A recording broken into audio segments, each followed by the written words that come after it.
Looking at the NFC playoff picture, I believe in Baker Mayfield. That and more on today's edition of Locked On NFL. The new Locked On NFL. The madman Tyler Rowland is your double shot of NFL espresso with the Locked On local experts on every major story. Get ready. Rowland is revving up. The new Locked On NFL starts now. Locked On Podcast Network. Your team every day.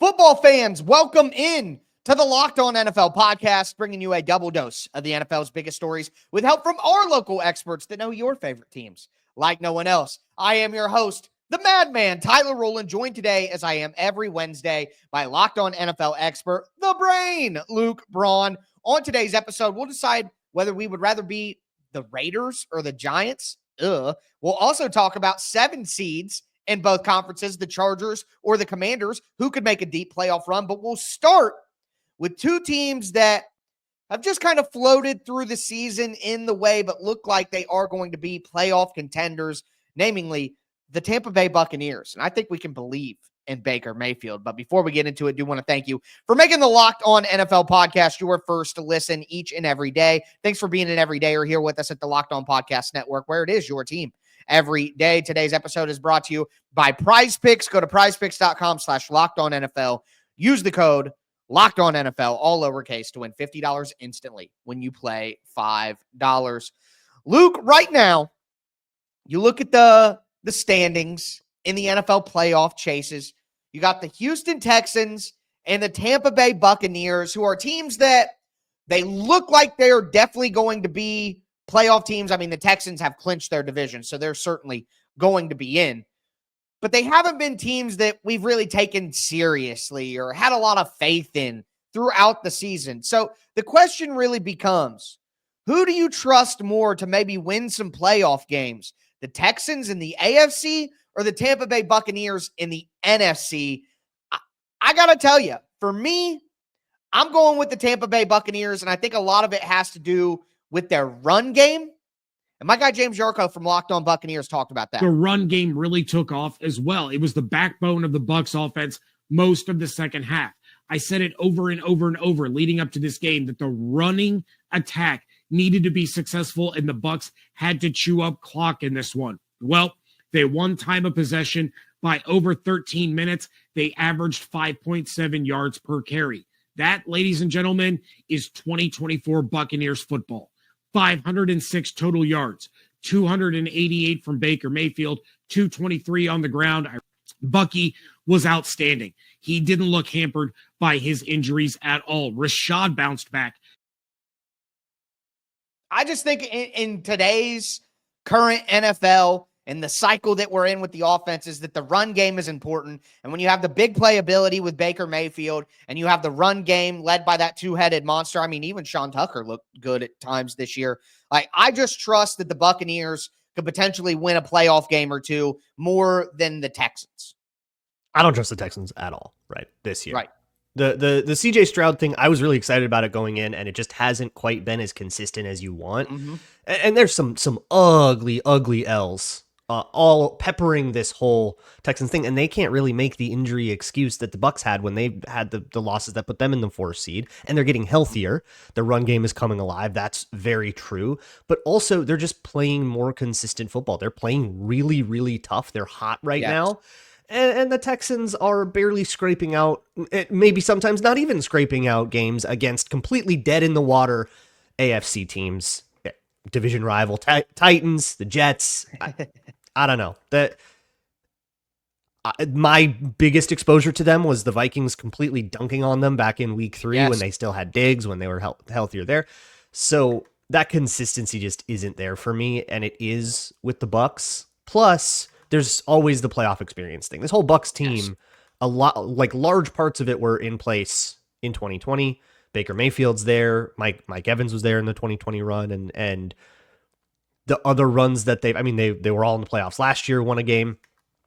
So yeah, there's just a lot more reasons to trust the Bucs, I think. But matchups is also tough. Like the Bucs get the white hot Toyotathon Packers, that might be the difference. And if the Yeah. Texans get the Ravens on the road and the Ravens lay an egg like they're wont to do, then suddenly the Texans are alive and the Bucs still aren't.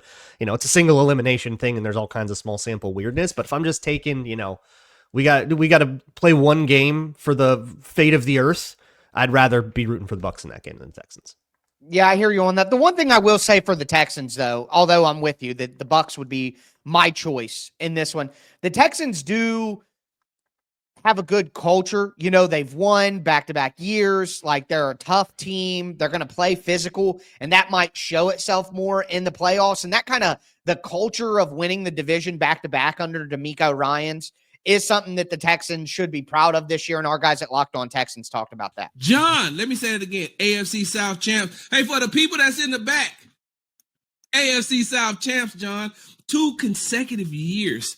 That's, like you said, that's huge to put on the resume of a first-time head coach in DeMeco Ryans to be able to win the division 2 times in a row, but also sets the foundation of the culture for this franchise as a winning culture, and it sets the mood and the tone for those young players.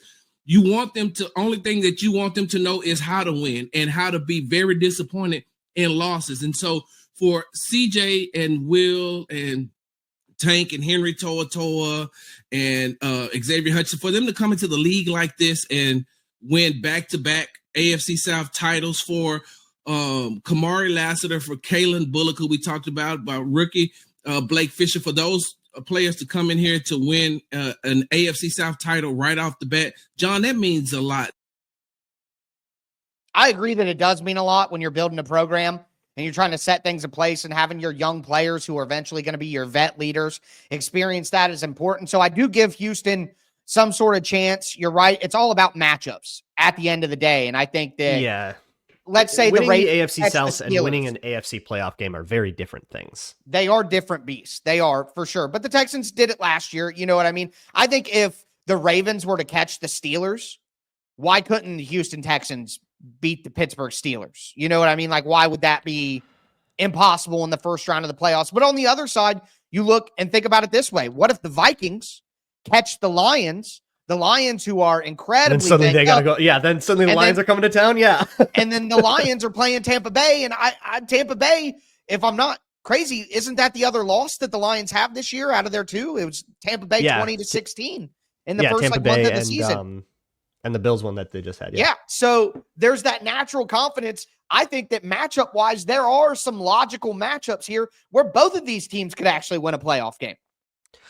That's how it goes, right? I mean, that's what the playoffs are. It's all single elimination. So we can talk all about who's got it in them. But if we want to talk about like runs too, can the Texans string together 4 good games in a row? Like, I so much more trust the Bucs, who are kind of on one of those streaks right now.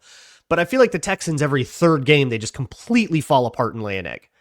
Yeah. So even if they do, maybe they get the Ravens on a bad day. Maybe they get the Steelers on a bad day. And then what? They travel to Buffalo or Kansas City? We trusted them in that game?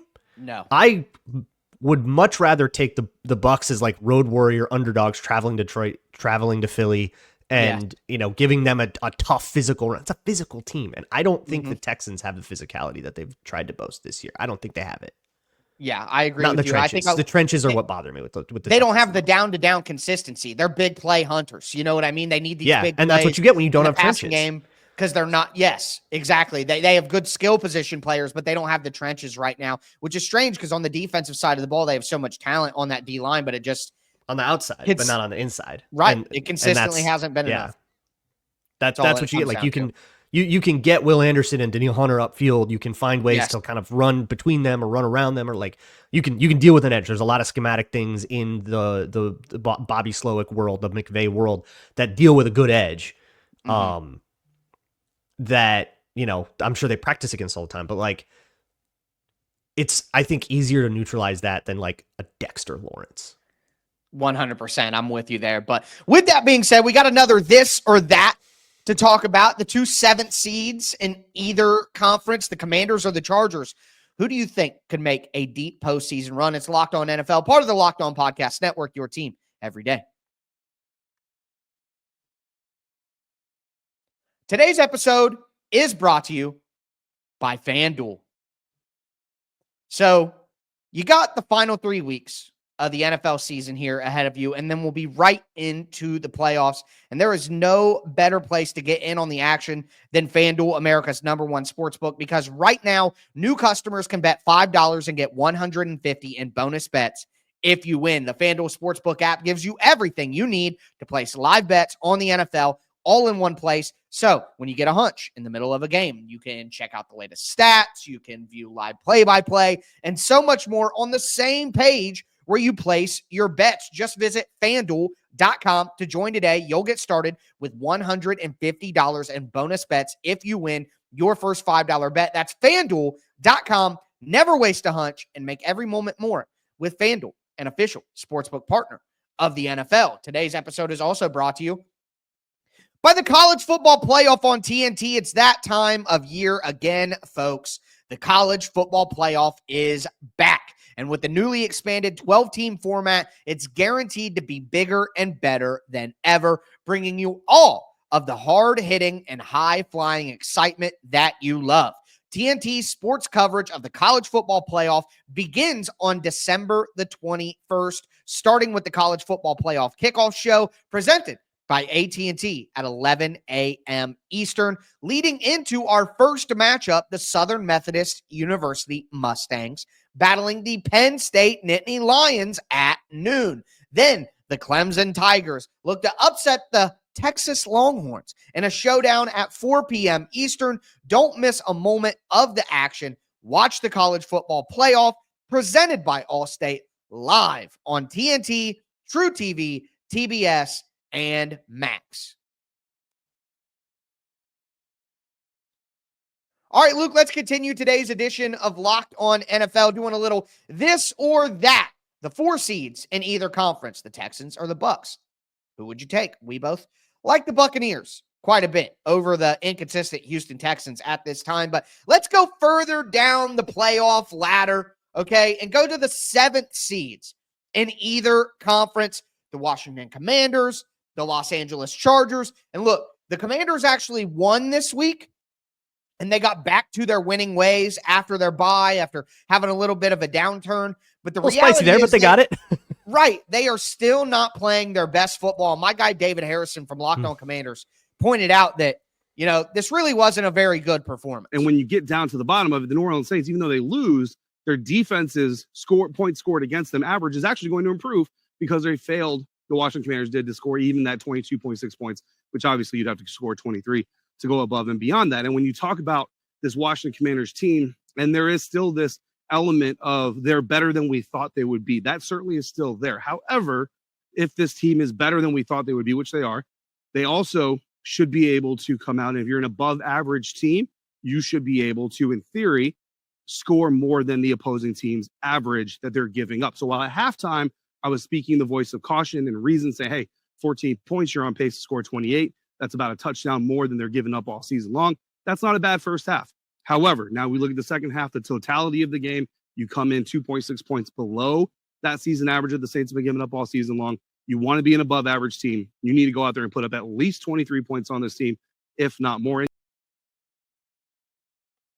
I agree with him. You know, at the end of the day, you hate to like box score scout and be like, hey, they didn't score as many points as they should. It wasn't good. But the way that they played the game, they only get those 2 field goals in the second half. They dominated the Titans. But if you go back and watch that game, it was a lot of nonsense that happened that led them to a victory that big. You know what I mean? I've had this conversation all year long. I think we have had this conversation on the show, Luke. The Commanders are just a team that's a year ahead of being where they're supposed to be. And I just don't trust them going forward. It's so hard to get a handle on them. And I guess that's what you like when you get a rookie quarterback that's explosive. And that's been Jaden Daniels, his whole thing. It was his thing at LSU too, is hunting those explosives. It kind of means you're never out of it, but you're also they're never out of it either. Like we saw with the Saints.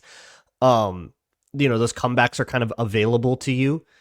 And you start to kind of backfill the rest of your game as a guy like Jaden Daniels, I don't want to say grows up because he's an older rookie, but like as he develops at the pro level, you kind of backfill your game with some of those easier 5-6 yard things that right now are getting papered over because he can just like hit you with a bomba. And I kind of think that what they're doing in Los Angeles is like really similar. It's like hard to get a handle on either of these teams. I guess that's why they're 7 seeds and not leading their divisions, or 5 seeds, right? In the case of the Chargers, who will never catch the Chiefs. But I don't know. It's in the playoffs. Obviously, rookie quarterback in the playoffs is always hard to trust. But which defense do you trust too in the playoffs to kind of keep them? If they do get like the way these teams win in playoff game, both of them, is a big explosive drive or two and get a big lead. And then you got to sit on it. Who do you trust for that? And I feel like both of these teams don't really check that box. So can I say neither? Well, you can say neither, but here's what my answer would be is I would trust the Commanders more than the Los Angeles Chargers because of what we're talking about here. I don't think that neither of the defenses are defenses that I inexplicably trust no matter what. So if a game got into a shootout, in them. Or they both do. That's 100% certain. But the Chargers offense gives me more concern than the Commanders offense. And a lot of that has to do with Greg Roman, a guy who I haven't trusted on the offensive side of the ball in quite some time. And my guys over at the Locked On Chargers podcast, they're worried about that too. Well, Daniel, the Chargers offense has been largely inconsistent and has really just disappeared at large portions of each game this season. And I'm sure fans are out there thinking, man, it's time to get rid of Greg Roman already. But unfortunately, I'm here to tell you that is not going to happen anytime soon. We've talked about Greg Roman, ad nauseum. I mean, this is a guy that we didn't necessarily want from the get-go. We understood why a Jim Harbaugh type of coach would go get a Greg Roman, especially with their familiarity with each other. At the same time, with how bad this offense has been, or just at least the lack of consistencies that this offense has had, and just being shut out in so many halves in games so far this season, I understand why people really are up in arms at this point. Like, okay, like this Greg Roman thing isn't working out. I mean, there's a reason Greg Roman got run out of Baltimore. I think a lot of people raised their eyebrow when Jim Harbaugh decided to bring him to Los Angeles, and he's just not a creative enough play caller to do what he's being asked to do with the talent they have in Los Angeles right now. The Chargers simply don't have enough offensive explosiveness, and now that they've lost J.K. Dobbins as well, like it's not going to get any better. So if I had to pick between the Commanders and the Chargers, I'm going with the Commanders. That's the team that I would believe in more to get a couple of wins in the playoffs out of the 7 hole than I would the Chargers. Man, I just don't like either of these. And I've liked That's the why I Commanders like to all put year. you in this position, Luke. I know, you're killing me. I like watching you squirm. You're killing me. I've liked the Commanders a lot all year because I like Jaden Daniels. I liked him coming out. He was my QB1, and I'm going to be really annoying about that. So I guess I'm going to go there. I'll take. There's a Chargersiness. There's the unmeasured, unviewable ghost of Chargersness that I simply can't trust. Even when they're at their best and they're a 12-4-5 seed, they can still go into Jacksonville and like blow a 30-point lead. I don't know. 100%. That's not backed in evidence, and that's not a serious point. But I'm going to just go with my preseason biases. It's the ghost of Chargers past. The ghost of Chargers past. Right. It's the only way to explain it. So, and hey, explosiveness is good, right? But I think I feel bad for Justin Herbert. He's doing everything he can, but I do kind of feel like both of these teams, like you get these teams into the playoffs, and the teams that they have to play, like you're gonna have to travel to Buffalo, you're gonna have to travel to Philadelphia, you're gonna have to put up 35 and like not turn the ball over. I guess that puts the Chargers. Justin Herbert threw his first interception of the year last year, so I guess that puts it on the Chargers for me. But I'm waffling, and I hate it both. Chargers, whatever. All right, fair enough. We'll disagree, you waffler. But with that being said, another conversation where there really is no right answer. Who would you rather be, the New York Giants or the Las Vegas Raiders? Locked On NFL, part of the Locked On Podcast Network, your team every day.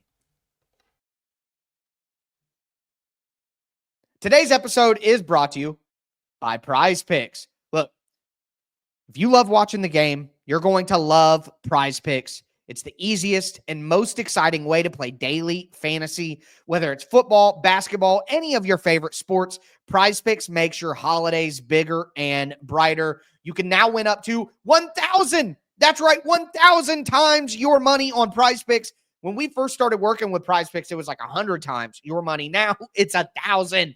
Plus, this holiday season, they're giving away $30+ million in rewards during Picksmas and offering 2 free picks in December. And when your picks hit, Prize Picks makes it easy to cash out. You can get your money in as fast as 15 minutes. This week, I'm looking at Jared Goff, more than 230 passing yards. Saquon Barkley for more than 1 touchdown. Look, it's quick. It's simple. It's so much fun to challenge myself and, of course, my friends. Download the Prize Picks app today. Use the code LOCKEDONNFL to get $50 instantly after your first $5 lineup. That's right, $50 instantly when you play just $5. It's Prize Picks. Run your game. Today's episode is also brought to you by Rocket Money. Did Rocket Money help you find any subscriptions you forgot about and that you were paying for twice? It definitely happened to me. I had a few subscriptions that I didn't even realize I was still paying for, and Rocket Money made it so easy to track them all down. It's like having a personal assistant for your finances. Rocket Money is a personal finance app that helps you find and cancel your unwanted subscriptions, monitors your spending, and helps lower your bills so you can grow your savings. It brings everything together in one place, whether it's subscriptions, your spending habits, or even goals you want to hit next year.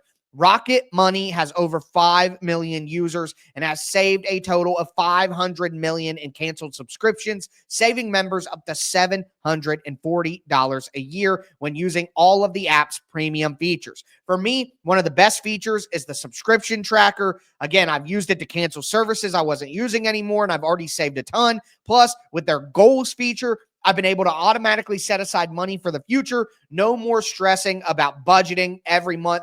Cancel your unwanted subscriptions. Reach your financial goals faster with Rocket Money. Go to rocketmoney.com/lockedon today. That's rocketmoney.com/lockedon. rocketmoney.com/lockedon. All right, Luke, let's cap off today's edition of the Locked On NFL podcast. Again, doing a little this or that on today's show. Do you want the Texans or Bucks? You want the Commanders or Chargers? Now we're going to go as far down in the standings as we possibly can. We're out of the playoffs, Luke. We are into the tank area. I don't want to. The 2 worst teams in the NFL this year are clearly the New York Giants and the Las Vegas Raiders. The question is, which team would you rather be going forward? And look, I know that both these teams' coaches are in precarious situations. We don't know if they're going to be fired or not. But I'm going to start with my pick. And my pick is the New York Giants. And look, we're going to talk about the roster as a big reason why I want the New York Giants. But at the end of the day, it's the New York Giants. And my girl, Patricia Traina, the GOAT, talked about why the Giants are an attractive place to be. Number one, this is kind of superficial, but it's worth mentioning. The New York Giants, as everybody knows, they just completed their 100th year in existence. And it's not been a very good year. We could all agree on that. So this is an opportunity now, come 2025, to come in, lead a new era of New York Giants football. All right. You have a chance to basically rewrite, or I should say, write the next century of Giants football, get it off on the right start. Pro number 2, ownership support. So by that, I mean the GM is in charge of the football decisions. It is not what John Mara wants. It is not what Steve Tisch wants, contrary to popular belief. Number 3, good draft position. So I am personally in the camp of the Giants. I think they want to do things the right way. I think that I like Andrew Thomas when he comes back at left tackle. You got Malik Neighbors, 2 of the most important positions outside of quarterback. You have studs at those spots. You look at the defensive side of the ball. You have Brian Burns. You have Kayvon Thibodeau. Like, I think they have good enough players on their roster that if they hit on the right quarterback and if they do make a coaching change, they hit on the right one, they're going to be ready to have a year kind of like the Commanders had this year. I think the Giants are capable of that if they get some of these big decisions right. Maybe you could say anybody would be capable of that with the big decisions, but I would rather be the Giants over the Raiders. You're definitely right about the roster, right? I don't think you can argue. Like the Giants have more built. They've got more things in place. So if they do need to go into like a quarterback rebuild, they have. If they do need to draft a quarterback, they've got the guys to protect him, and they got him someone to throw to. Sure. Yeah. The Raiders have nothing of the sort, right? The Raiders have only darkness. There are two things that are preventing me from just going all in on this with you. And they're situational. And I will also say, like, the Giants have better ownership than the Raiders. Correct. And that's huge. That's the point I was trying to let Patty make, really, is they have better ownership up top. Right. That's what she was talking about. Joe Schoen, I think his seat is hotter than Tom Telesco's because Tom Telesco's in his first year. Like, I agree. The Raiders are in a spot where they expected to sort of be in darkness. I would hope they went in with Garner Minshew and Aiden O'Connell. Right. Like, they didn't think anything of this year. And the last guy made a whole bunch of stupid turndowns at the quarterback position, and it cost him his job. And so there is going to be a sense of patience in Vegas, or there should be, that I don't know if the Giants still get. Like, Joe Schoen's seat is just as hot as Brian Dable's, I think. So if you do say, you know, the Giants are in a better spot, and then we fast forward 3 years, what if, you know, they, like, how good do they have to be for them not to have fired everyone and have a new guy coming in and getting rid of all their good players and saying, I want to build this with my own guys? And right back into, you know, 2028 rebuilding year, they're a top 5 draft pick team again. Mm-hmm. Do they have that patience with Joe Schoen right now? I don't think that they do. Maybe they should, but I don't know if they do. And plus, they're still dealing with the back ends of that Daniel Jones contract, which always sucks. A shorter term issue, but a consideration. I don't know if all that is enough to overcome how much better the Giants roster is. And I think what these teams do at quarterback is really going to be interesting, because I don't know if anyone really likes the rookies, but these are the two teams in the place to get them. So they get to choose, do I talk myself into Shedeur Sanders and overlook a whole bunch of stuff? Or do I go pay Sam Darnold and overlook a whole bunch of stuff? Like, what do you do? Yeah. It sucks. Yeah. It's a terrible but I think being right there, whoever gets that decision right is the team I'd rather be. And that will I think, overpower the situations we have right now.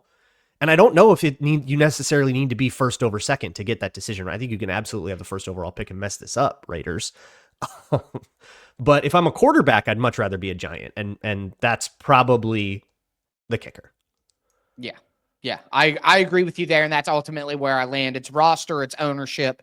It just makes the Giants a better situation. But with that being said, that is going to do it for today's edition of Locked On NFL. Make sure you check out the afternoon edition of Locked On NFL with Tony Wiggins, the barber himself, in the barbershop. Make sure you get subscribed, stay subscribed to Locked On NFL on whatever platform that you listen to podcasts. But for me, your host, the Madman, Tyler Rowland, and my co-host, the Brain, Luke Braun, as we tell you every episode, stay safe out there.